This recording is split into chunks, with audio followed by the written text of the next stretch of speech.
शांति। आज 28 अक्टूबर 2025 के बाबा के अनमोल मधुर महावाक्य सुनेंगे। आज की मुरली में बाबा ने एक बहुत गुह्य रहस्य भरी बात समझाई है। बाबा कहते हैं, मैं आता हूं पराये देश में, पराई राजधानी में।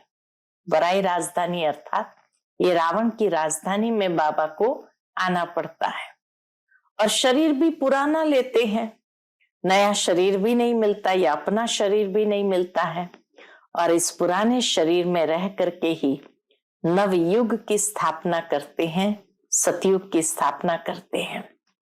फिर बाबा ने बहुत सुंदर बात बताई कि एक है जगत अम्बा और दूसरी है लक्ष्मी। जगत अम्बा ब्राह्मणी है, जगत की माता है, जबकि लक्ष्मी विश्व की महारानी है।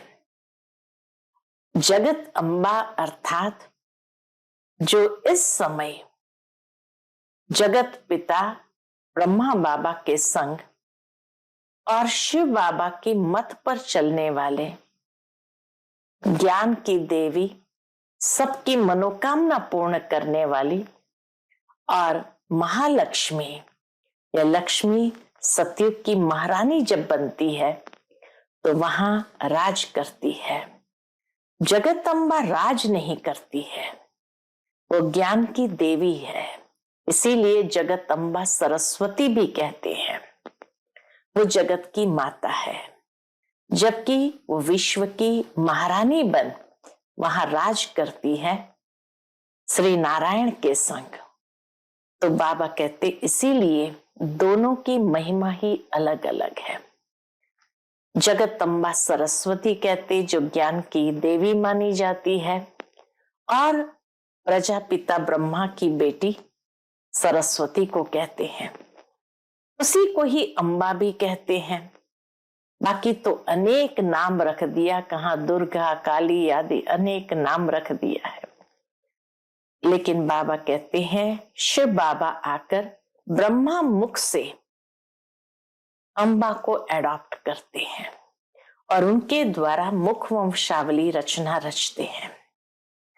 जो तुम सब बच्चे हो और तुम्ही अभी पुरुषार्थ करके श्रेष्ठ पद के अधिकारी बनते हो।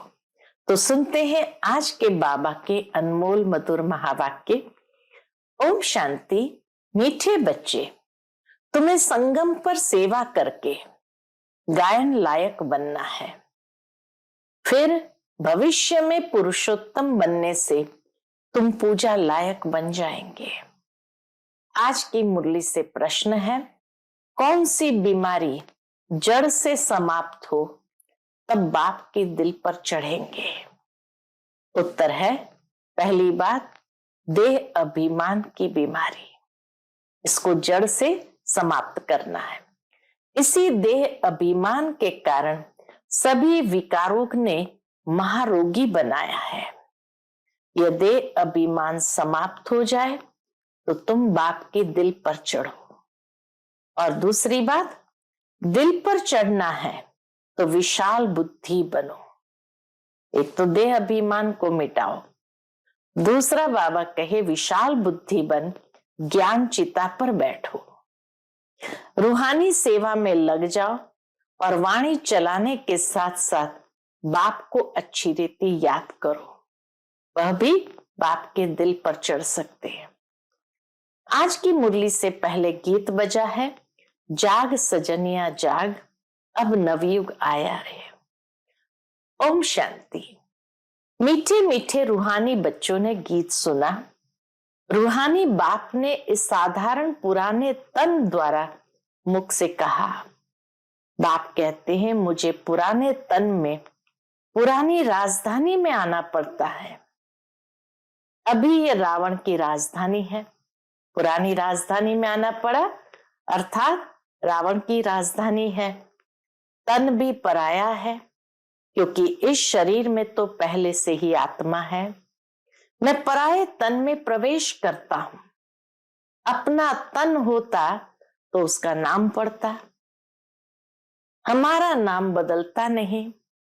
मुझे फिर भी कहते हैं शिव बाबा, चाहे शरीर है या नहीं है, सभी शिव बाबा कहते हैं, गीत तो बच्चे रोज सुनते हैं। नव युग अर्थात नई दुनिया सतयुग आया। जाग सजनिया जाग, अब नवयुग आया अर्थात नई दुनिया सतयुग आया। अब किसको कहते हैं जागो? जागो शब्द किसको कहा? आत्माओं को, क्योंकि आत्माएं घोर अंधियारे में सोई पड़ी है, कुछ भी समझ नहीं है, बाप को ही नहीं जानते। अब बाप जगाने आए हैं। अभी तुम बेहद के बाप को जानते हो, उनसे बेहद का सुख मिलना है नए युग में। सतयुग को नया कहा जाता है, कलयुग को पुराना युग कहेंगे। विद्वान पंडित आदि कोई भी नहीं जानते। कोई से भी पूछो नया युग फिर पुराना कैसे होता है, तो कोई भी बता नहीं सकेंगे। कहेंगे ये तो लाखों वर्ष की बात है। अभी तुम जानते हो हम नए युग से फिर पुराने युग में कैसे आए, नए युग से पुराने युग में कैसे आए, अर्थात स्वर्गवासी से नरकवासी कैसे बने हैं। मनुष्य तो कुछ भी नहीं जानते। जिसकी पूजा करते हैं उनकी बायोग्राफी को भी नहीं जानते। जैसे बाबा कहते जगत अम्बा की पूजा करते हैं, जगदम्बा की पूजा करते हैं। अब वह अम्बा कौन है जानते नहीं। अम्बा वास्तव में माताओं को कहा जाता है, अम्बा अर्थात माता, परंतु पूजा तो एक की होनी चाहिए। शिव बाबा का भी एक ही अव्यभिचारी यादगार है। अम्बा भी एक है, परंतु जगत अम्बा को जानते नहीं। यह है जगत अम्बा और लक्ष्मी है जगत की महारानी। यह है जगत की माता और लक्ष्मी है जगत की महारानी। तुमको पता है कि जगत अम्बा कौन है और जगत महारानी कौन है। ये बातें कभी कोई जान न सके। लक्ष्मी को देवी और जगत अम्बा को ब्राह्मणी कहेंगे। कितना सुंदर बाबा एक गुह्य रहस्य स्पष्ट करते जगत अम्बा और लक्ष्मी का। तो जगत अम्बा को ब्राह्मणी कहेंगे, लक्ष्मी को देवी कहेंगे। ब्राह्मण संगम पर ही होते हैं। इस संगम युग को कोई नहीं जानते। प्रजापिता ब्रह्मा द्वारा नई पुरुषोत्तम सृष्टि रची जाती है। पुरुषोत्तम तुमको वहां देखने में आएंगे।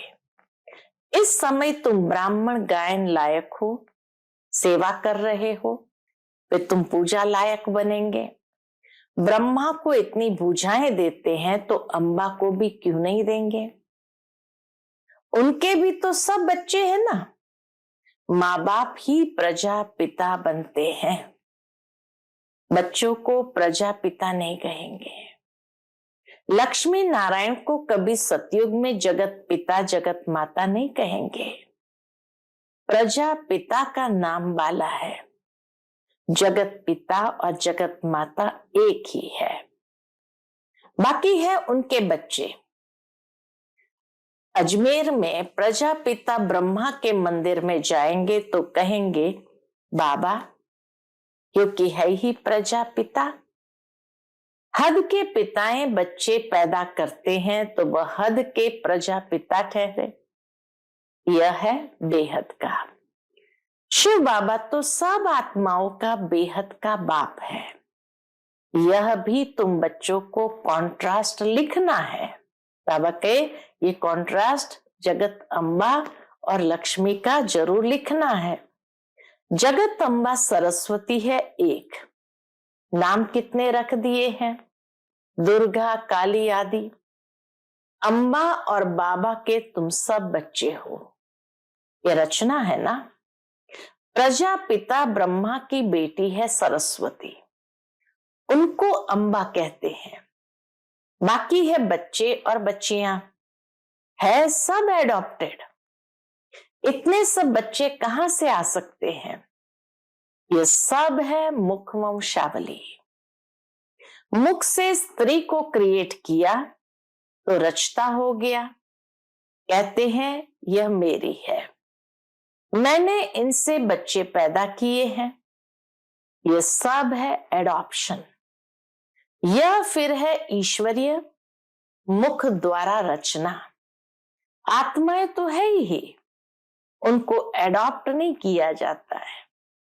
आत्माएं तो अनादि है ही, तो उनको एडॉप्ट नहीं किया जाता है। बच्चों को बाबा एडॉप्ट करते हैं। बाप कहते तुम आत्माएं सदैव मेरे बच्चे हो। शिव बाबा ये कहते हैं तुम आत्माएं सदैव मेरे बच्चे हो।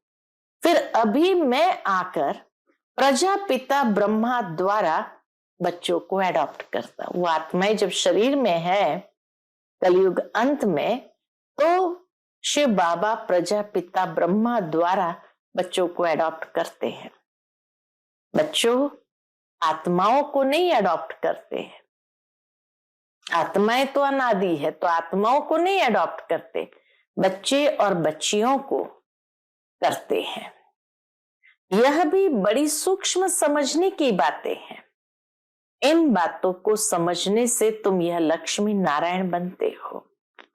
कैसे बने यह हम समझा सकते हैं। क्या ऐसे कर्म किए जो ये विश्व के मालिक बने। तुम प्रदर्शनी आदि में भी पूछ सकते हो। तुमको मालूम है इन्होंने ये स्वर्ग की राजधानी कैसे ली है। तुम्हारे में भी यथार्थ रीति हर कोई नहीं समझा सकते। जिनमें दैवी गुण होंगे, ये रूहानी सर्विस में लगे हुए होंगे, वह समझा सकते हैं। बाकी तो माया की बीमारी में फंसे रहते हैं। अनेक प्रकार के रोग है। देह अभिमान का भी रोग है। इन विकारों ने ही तुमको रोगी बनाया है। बाबा कहते ये विकारों ने ही रोगी बनाया है। बाप कहते हैं मैं तुमको पवित्र देवता बनाता हूं। तुम सर्व गुण संपन्न 16 कला संपूर्ण पवित्र थे, अभी पतित बन गए हो।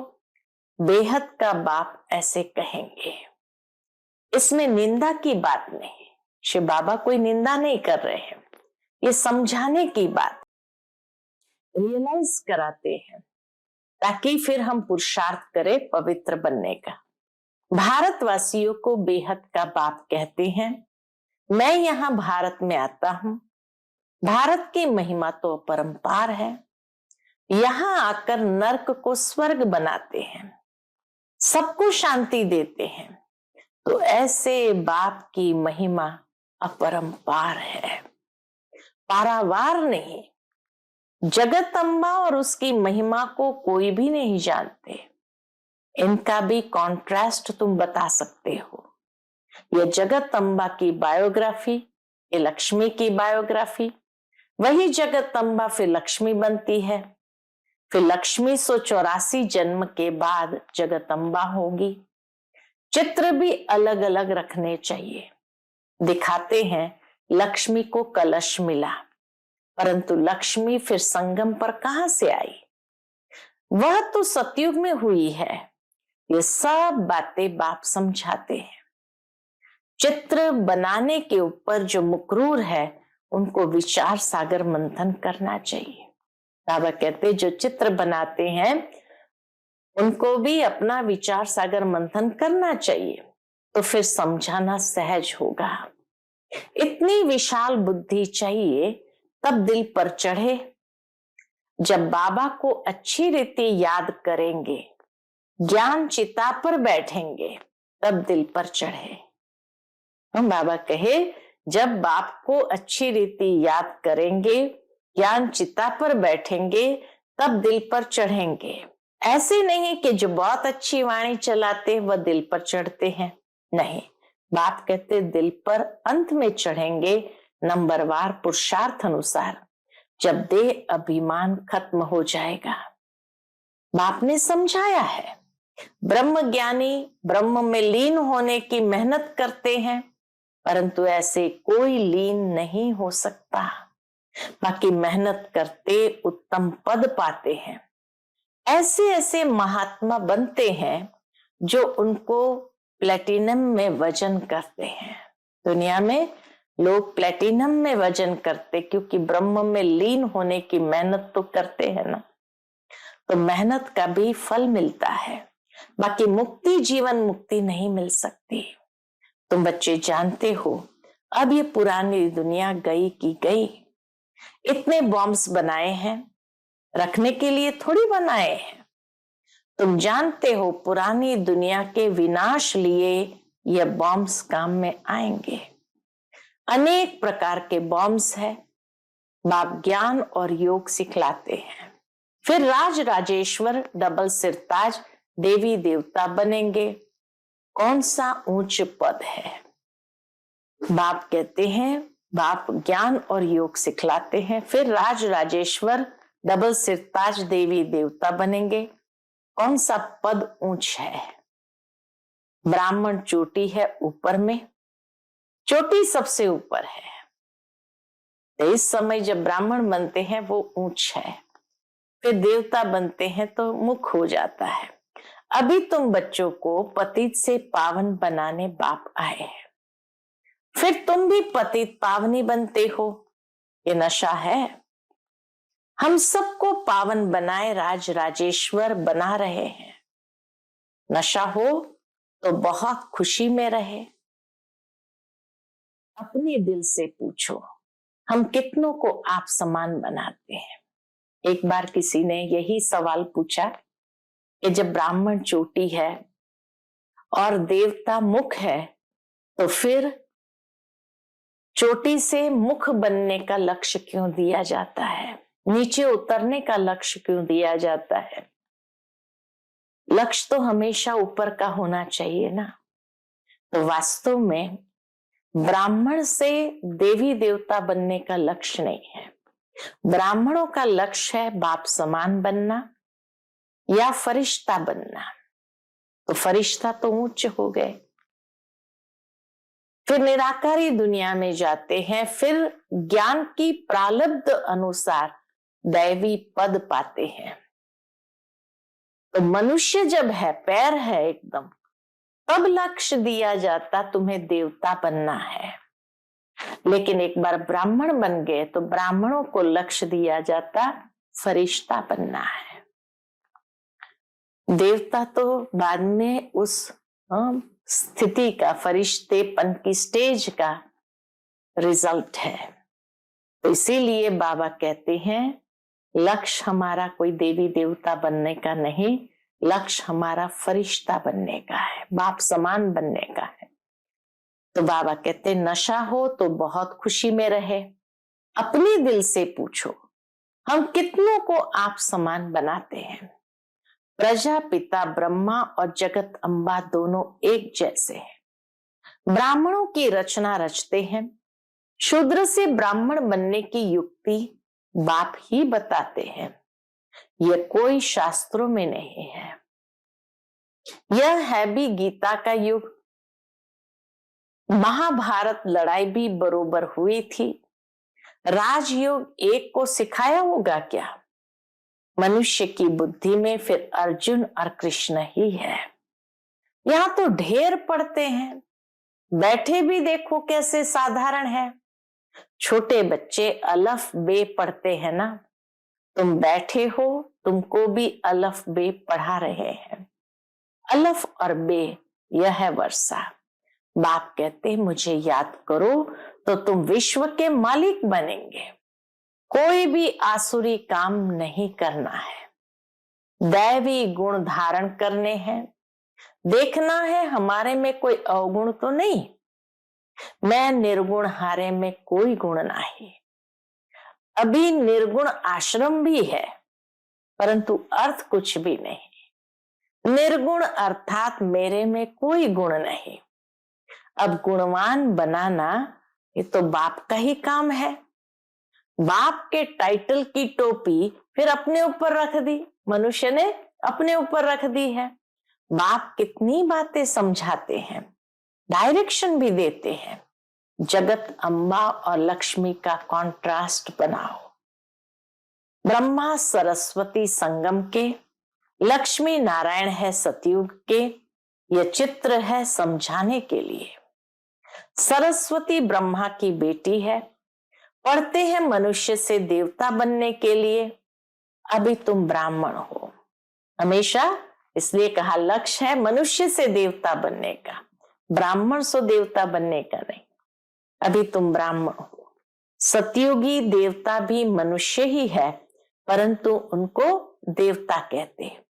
मनुष्य कहने से जैसे उनकी इंसल्ट हो जाती है, इसीलिए देवी देवता व भगवान भगवती कह देते हैं। अगर राजा रानी को भगवान भगवती कहे तो फिर प्रजा को भी कहना पड़े, इसलिए देवी देवता कहा जाता है।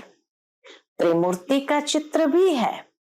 सतयुग में इतने थोड़े मनुष्य, कलयुग में इतने बहुत मनुष्य है, वह कैसे समझाएं? इसके लिए फिर गोला भी जरूर चाहिए। प्रदर्शनी में इतने सबको बुलाते हैं, कस्टम कलेक्टर को तो कभी कोई ने निमंत्रण नहीं दिया है। कस्टम कलेक्टर को तो कभी कोई ने निमंत्रण नहीं दिया है। तो ऐसे ऐसे विचार चलाने पड़े। ये प्रदर्शनी के उद्घाटन के लिए किसको बुलाना है? इसमें बड़ी विशाल बुद्धि चाहिए। बाप का तो रिगार्ड रखना चाहिए। हुसैन के घोड़े को कितना सजाते हैं, पटका कितना छोटा होता, घोड़ा कितना बड़ा होता, आत्मा भी कितनी छोटी बिंदी है, उनका श्रृंगार कितना बड़ा है।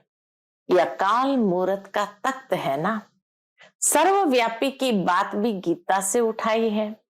बाप कहते हैं मैं आत्माओं को राजयोग सिखलाता हूं, फिर सर्वव्यापी कैसे होंगे? बाप टीचर गुरु सर्वव्यापी कैसे होंगे? बाप कहते हैं मैं तो तुम्हारा बाप हूं, फिर ज्ञान सागर हूं। तुमको बेहद की हिस्ट्री ज्योग्राफी समझने से बेहद का राज्य मिल जाएगा। दैवी गुण भी धारण करने चाहिए।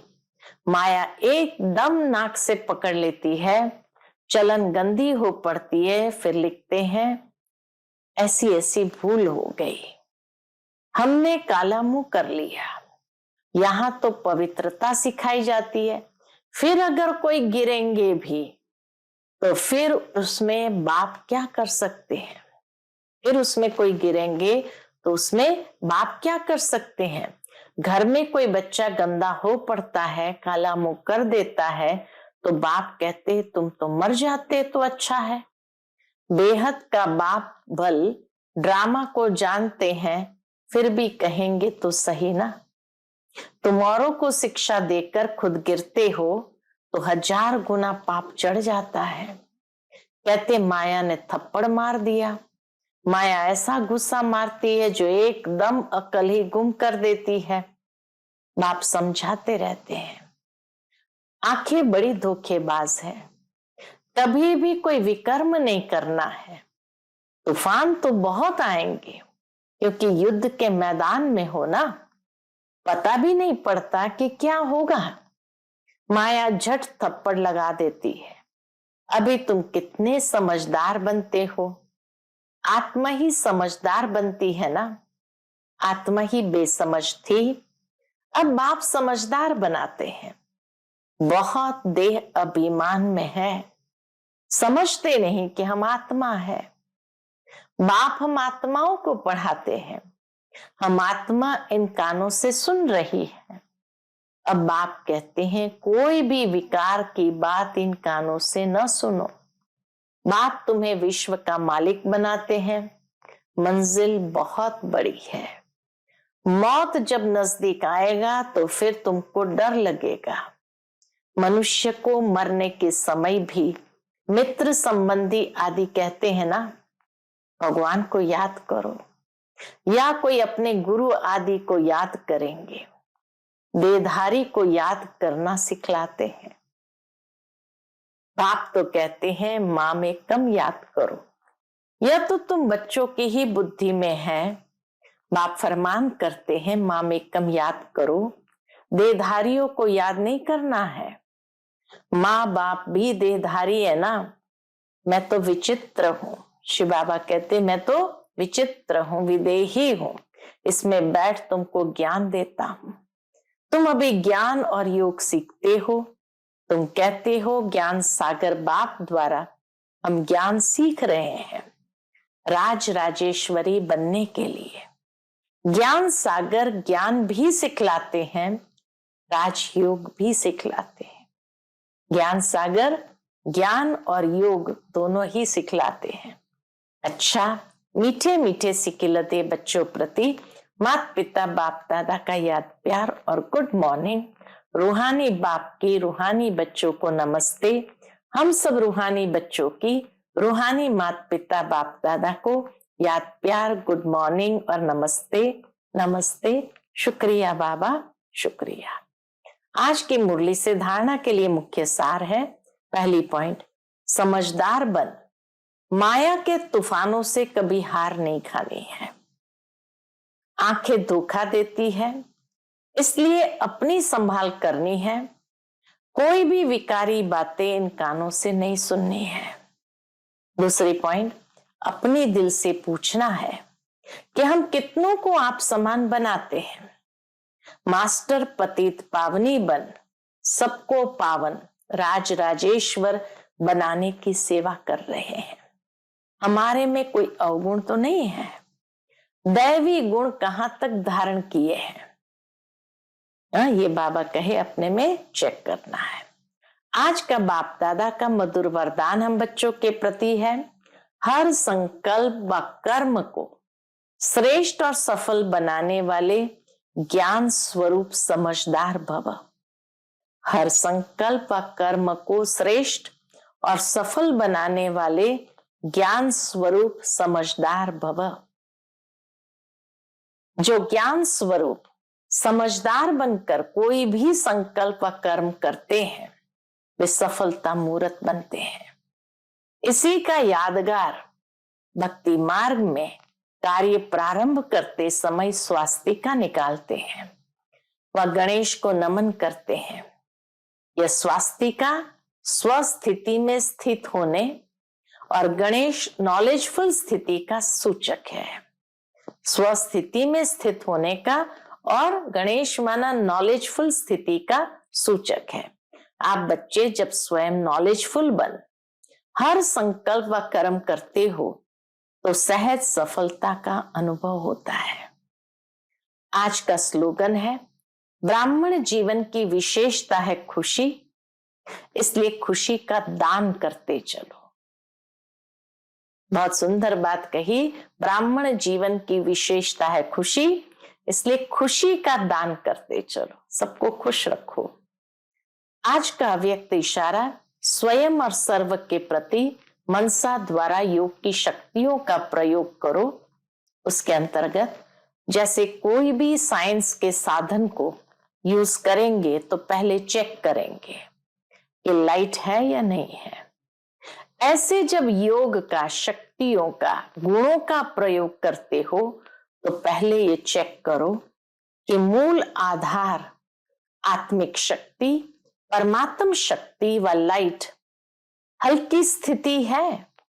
अगर स्थिति और स्वरूप डबल लाइट है तो प्रयोग की सफलता बहुत सहज पा सकते हो।